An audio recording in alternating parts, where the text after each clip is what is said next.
Hello, Kautuk. So, Hare Krishna, Prabhu. Hare Krishna. Is the slide visible? Yeah, slides are visible. Can you enable your camera? Yeah, sure, Prabhu. Let's start.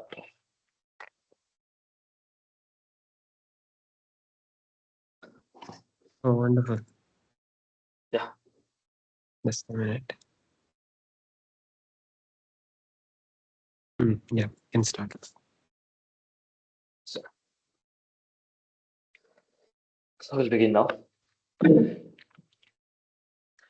Hello, everyone. A very warm welcome to all of you for joining us today. My name is Kautuk Gastu, and I am a member of Trans System Club of ISC Bangalore. And it's great pleasure to see you all again. So we now arrive at third week, day 9 of our 18-day Gita reading series. And thank you so much for being a part of this journey. Like it's almost 50% we covered so far.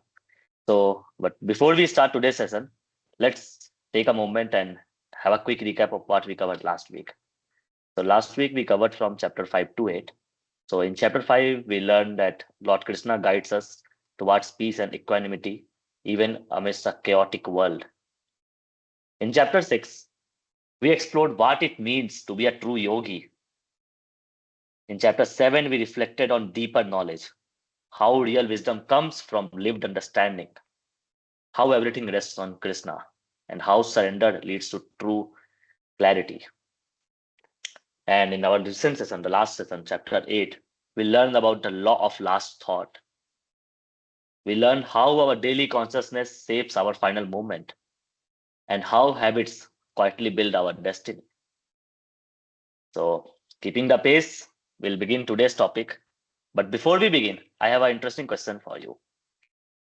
So, we all see in this world, we see some people are handsome, some are average, we see some are rich ones, we see some are not that rich. We see people are some are too intelligent, some are mediocre or like dull ones. So, what comes to your mind when you see such differences? Why there is so much discrimination among different people? Why we differ? So, I have a question. Is God really equal to all? You can type in chat box, yes or no. Is God really equal?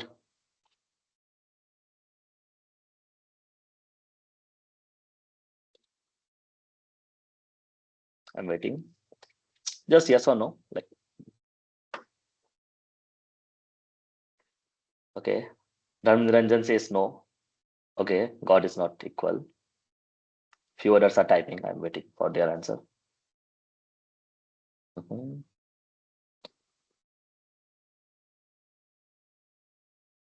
Okay. Mhm. Anyone else? I see Rani Mitra typing something.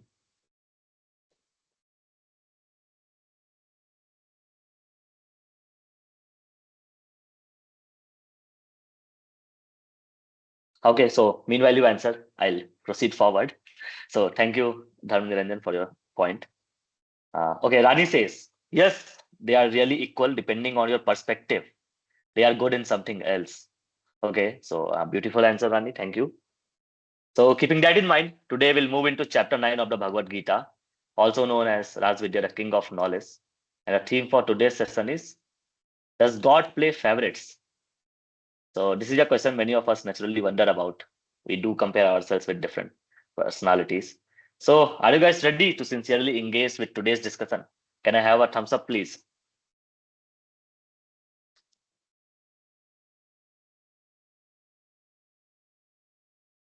Can I have thumbs up? Yeah, very well. So beautiful. Now, with that intention, it is my great pleasure to invite our esteemed speaker of the series, Sri Vigrah Prabhu from ISKCON Bangalore. Hare Krishna Prabhu, kindly take over and guide us through today's discussion. Sure. Thank you, Kautuk. Let us begin with prayers.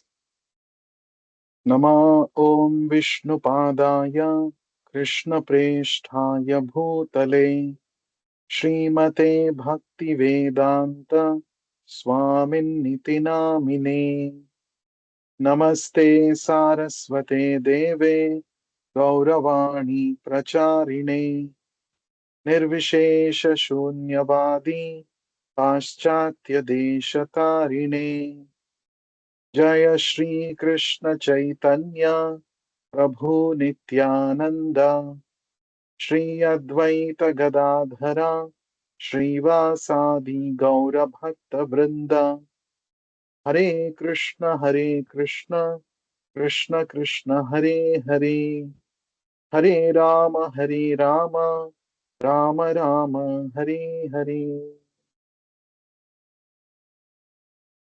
So welcome all of you for today's discussion in the Gita summary series. So far we have discussed 8 chapters in summary, and today we are going to discuss the ninth chapter of the Bhagavad Gita. So, in the very beginning of the ninth chapter of the Bhagavad Gita, the Lord says something very interesting. This ninth chapter is called the most confidential knowledge. And here, in the very beginning, Lord Krishna says, Raja Vidya Rajaguhyam Pavitram Idam Uttamam Pratyaksha Avagamam Dharmyam Susukham Kartum Avyayam. Lord Krishna says, whatever I'm going to speak now, O Arjuna, it is Raja Vidya. It is the king of all knowledge.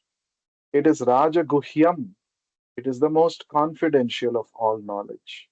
It is Pavitram. It is most purifying. It is Uttamam. It is above all material ignorance. And Pratyaksha Avagamam. By practice of this knowledge, you get a direct realization of yourself. Pratyaksha Avagamam. And it is Dharmyam. It is the essence of all Dharma. And it is Susukham Kartum. It is joyfully performed. And it is Avyayam. It is inexhaustible. So these are the different qualities of knowledge that Lord Krishna is going to talk about in this chapter. The characteristics of the information, the knowledge that Lord Krishna is speaking about in this chapter. One thing we must remember, this Bhagavad Gita knowledge is not some information, it is not just some information, it is actually capable of producing transformation in us.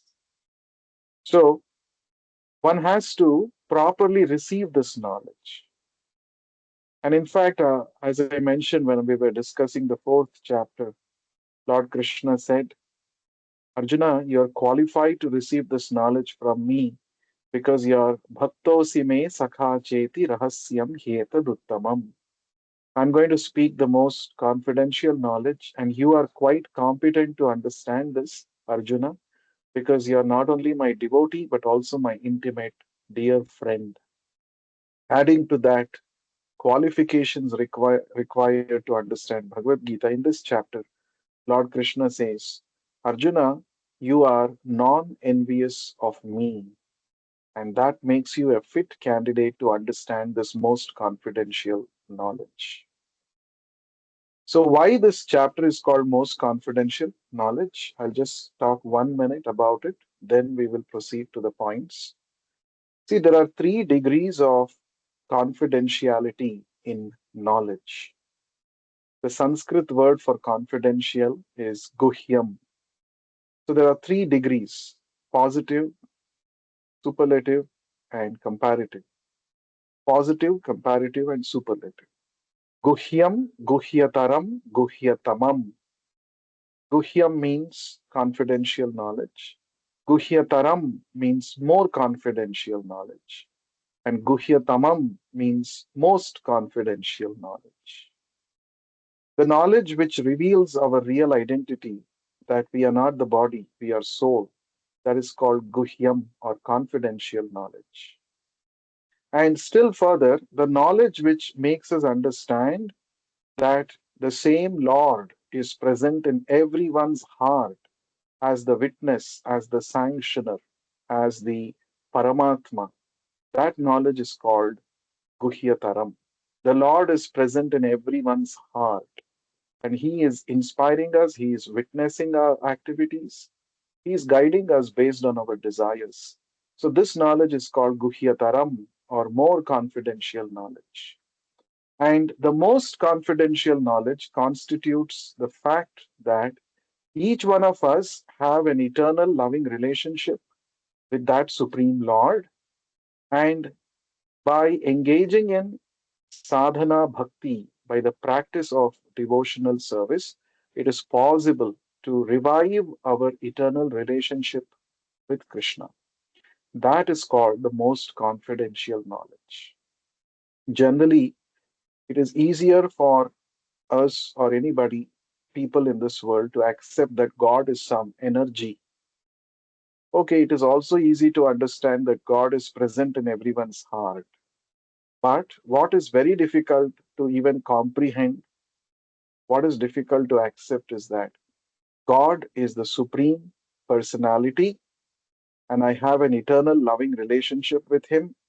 He is my master, I am His servant, but I have a loving relationship with Him and I need to surrender to Him.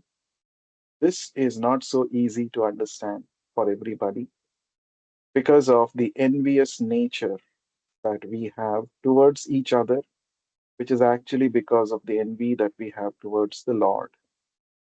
So, the most confidential knowledge, that is, the knowledge pertaining to our loving relationship with Krishna, is elaborated in this chapter. And that is why it is called Raja Vidya Rajaguhya Yoga. So, now let us begin. Three important points I wanted to discuss with all of you pertaining to this chapter. The first point is true wisdom is simple, practical, and it transforms how you live, not just how you think. As I mentioned, Lord Krishna says this knowledge is real wisdom. It is the mature fruit of all knowledge, the highest wisdom that I'm speaking to you. So, why does the Lord reveal this highest wisdom to all of us? Because He truly loves each one of us and He wants us to become aware of the reality. Instead of chasing illusory, temporary pleasures and suffering because of that, the Lord says, why don't you come to me? Why don't you become connected with me? Why don't you uh, why don't you revive your eternal loving relationship with me? Because that is going to make you very, very satisfied, very, very happy. So the Lord wants us to become truly happy. Srila Prabhupada gives an example. Our present condition in this world is just like a fish taken out of water. A fish taken out of water, no matter how many facilities you provide to it outside water, do you think it can happily live? Never. You may give the best of food, you may give a cozy bed for the fish, you may give some cool drinks for the fish to drink, but all of these are meaningless and they are of no use for the fish which is outside water. The only thing that the fish actually needs is that it has to go back to its original habitat, that is water, where it can peacefully, happily live without any of those extravagant luxuries. In the same way, the acharyas explain that we may try so many ways to become happy, but unless we revive our original loving relationship with Krishna, all our attempts to become happy are going to be useless. So, this is a very, very important point that we need to realize. So, Pratyaksha Avagamam, this knowledge that Krishna is going to reveal about in this chapter, it is It is something which is very practical and which is transformative.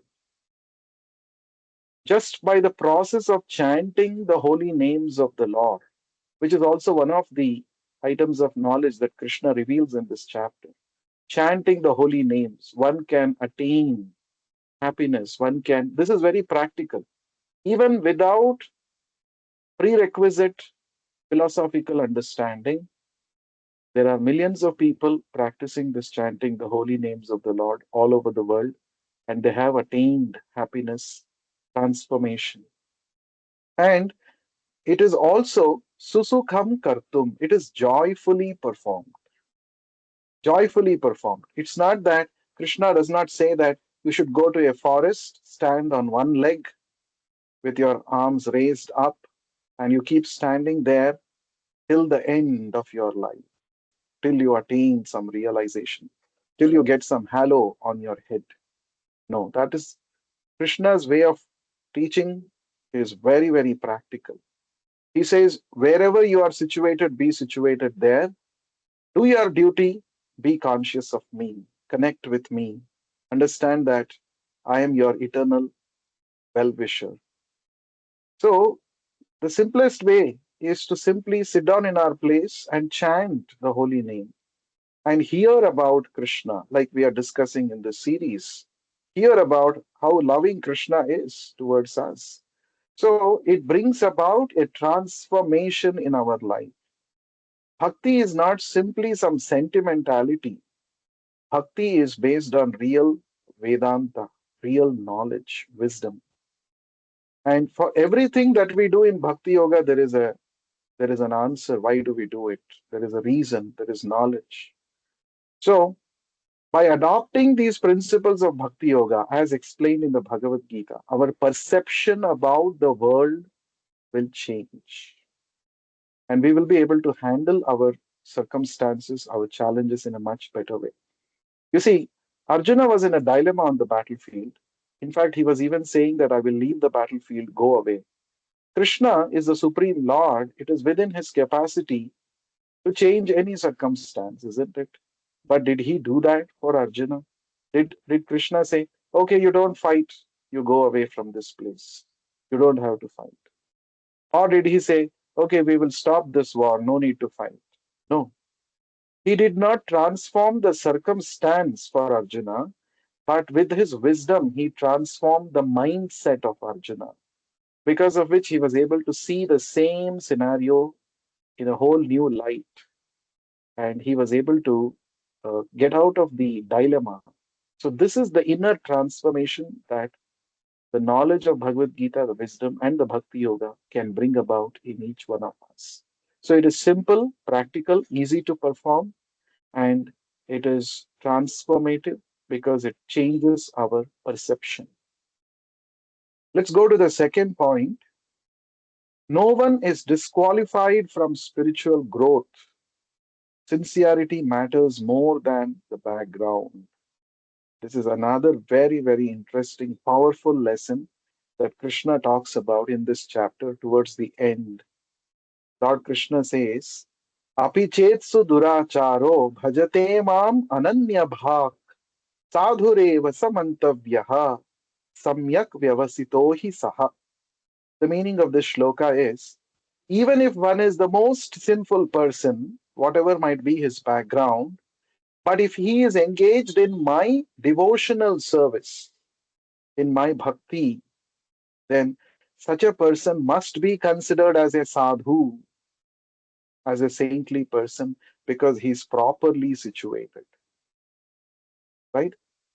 See, Krishna is so merciful. We offer a prayer to Krishna. Hey Krishna Karuna Sindho Dinabandho Jagatpate Gopesha Gopika Kanta Radha Kanta Namostute.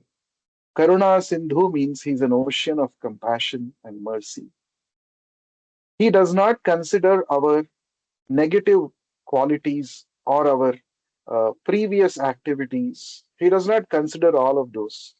He says, anyone who comes to me, I don't consider, I discount all his past sinful activities or whatever it is. And I gave an opportunity for him to become pure because he has come to me.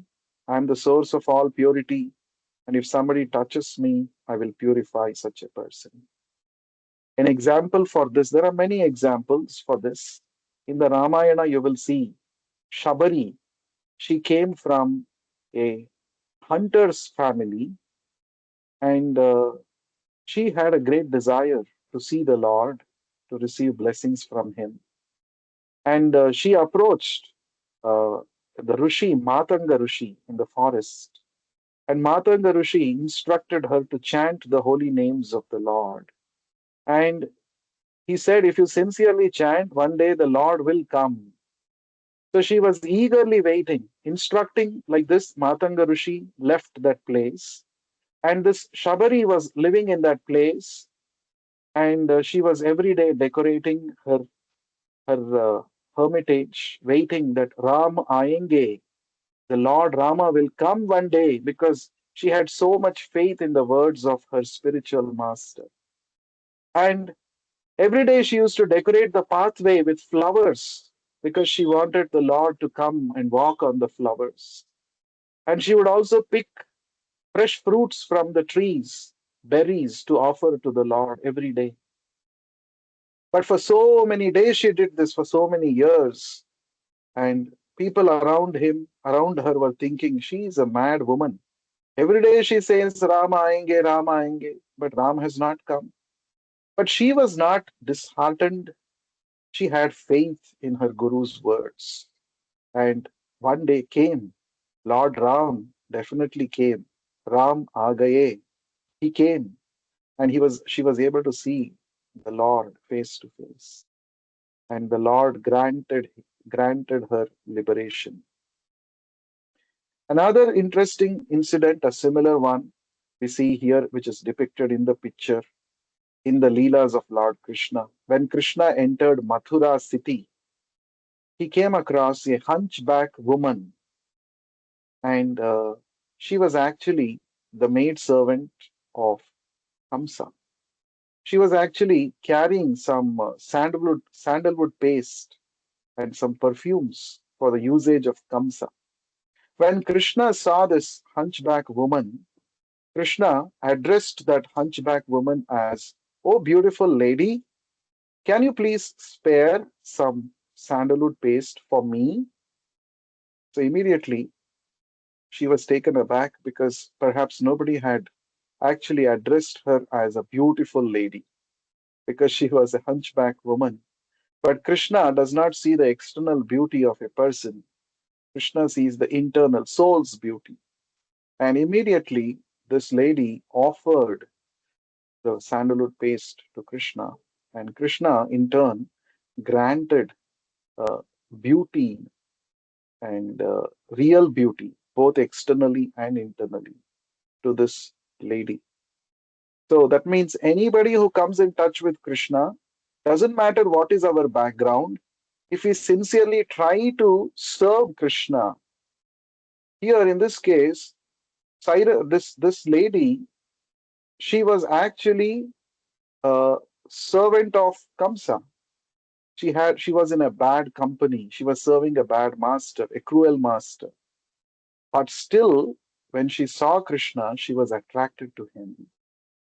And she actually proceeded to offer that sandalwood paste to Krishna. So, whatever we have in our possession, it is actually given to us by Krishna and by God. And if we utilize whatever we have in the service of Krishna, then that becomes a qualification for us to receive the mercy of Krishna. So, Krishna does not see the background of a person. In fact, no one is disqualified from spiritual growth. So this is the immense mercy and compassion of Krishna. So, this connects us to today's theme. Is God playing favorites? The answer is no. In this chapter, in the 29th shloka, Krishna answers this.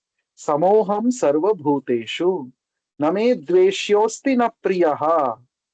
Lord Krishna says, I am equal to everybody. Sama aham. I am equal to everybody. Sama means Samaha means equal. Sarva bhuteshu, towards all living entities. Name dveshyaha, I don't envy anybody, nor I play favorites with anybody. Name dveshyosti na priyaha. So Krishna is equal to everybody. Krishna has provided equal opportunities for everybody to make spiritual advancement. But then another important point that Krishna reveals, Ye bhajanti tu mam bhaktya mai te teshu chapyaham. But anyone who comes to me with bhakti, towards such a person I become his friend and he becomes my friend. This is what Krishna says. So Krishna is equal to everybody. He has provided equal opportunities for everybody. But whoever comes to Krishna, such a person becomes intimate to Krishna, and Krishna personally takes care of his devotees. This is the special nature of the Lord. He is Bhakta Vatsala. One who comes to him with complete surrender, Krishna says, from today, I will take care of your life. This Krishna promises in this chapter, in the 22nd shloka. He says, Ananyas chintayanto mam ye jana paryupasate tesham nityabhiyuktanam yogakshemam vahamyaham. So Krishna says, anybody who renders service to me with an undeviated mind towards such a person, you know what I will do? Krishna says, I will do two things. I will preserve what that person has, what my devotee has, and I will supply what he lacks.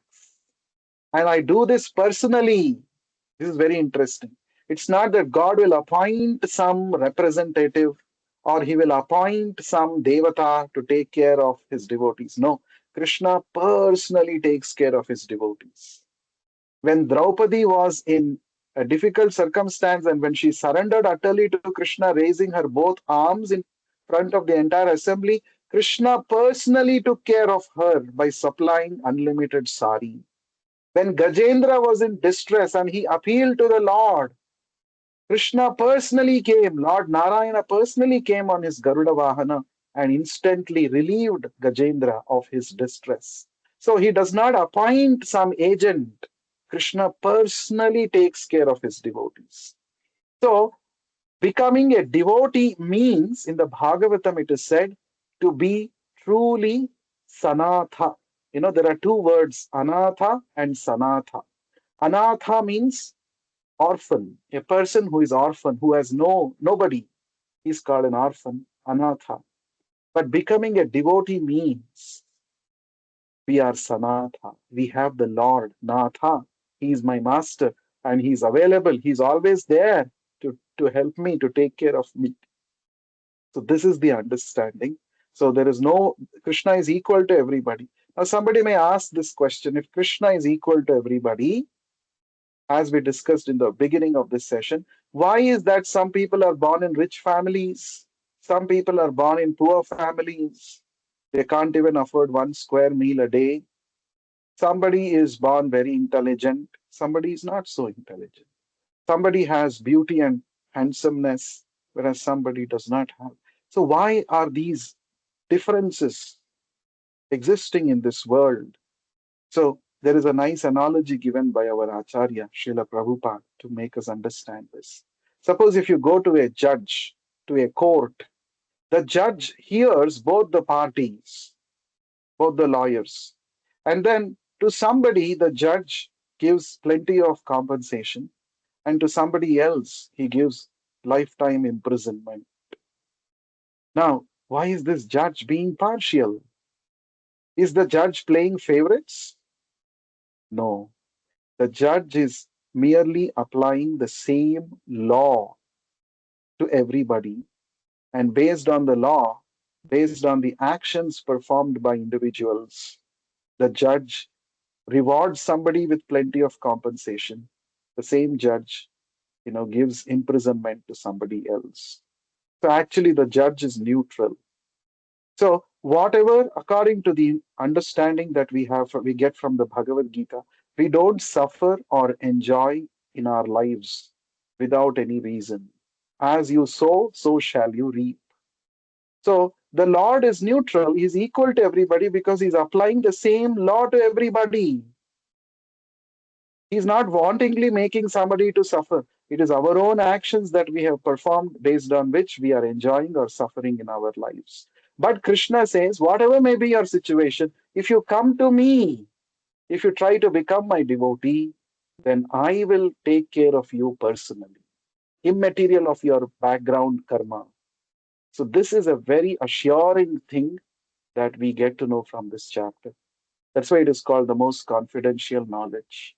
Let's go to the last part, last point of today's session. When work is offered to Lord Krishna with devotion, even ordinary actions become extraordinary. Very important point it is. In this chapter, Lord Krishna also says a very interesting point. He says, do not think that I am not approachable. I'm very much approachable. I'm very much available. In fact, if you offer patram pushpam phalam toyam yome bhaktya prayachati tadaham bhaktyupahritam ashnami prayatatmanaha. Lord Krishna says, if you offer with love and devotion a leaf, a flower, a fruit, or even water to me, I shall surely accept. So that is the mercy of the Lord. So the Lord is available to accept our offerings, provided these offerings are made with love and devotion. Right? We see the example of Sudama, who happened to be the friend and devotee of Lord Krishna. So Sudama, when he went to see Lord Krishna, actually he did not want to go and ask any favors from Lord Krishna because a pure devotee feels that I have nothing to ask from the Lord. The Lord will take care of me. He knows what is required for me at what point of time, like a mother cares for her child. Child need not have to ask. Child is fully dependent on the mother. And the mother, time to time, she gives food, she gives water, she gives everything that is required for the child. In the same way, a pure devotee who has completely surrendered to the Lord, he does not feel the need of asking anything of the Lord. But here in this case, this Sudama was asked by his wife, you go, don't ask, at least go to Dwarakadish. I'm sure he will help you in some way because they were actually in a very poverty stricken condition. And while going, Sudama's wife, she brought some chipped rice, chipped rice, and she tied it in a cloth and said, you please give this as a present to Dwarakadish because you're going to see the Lord. It's not a good thing to go empty handed.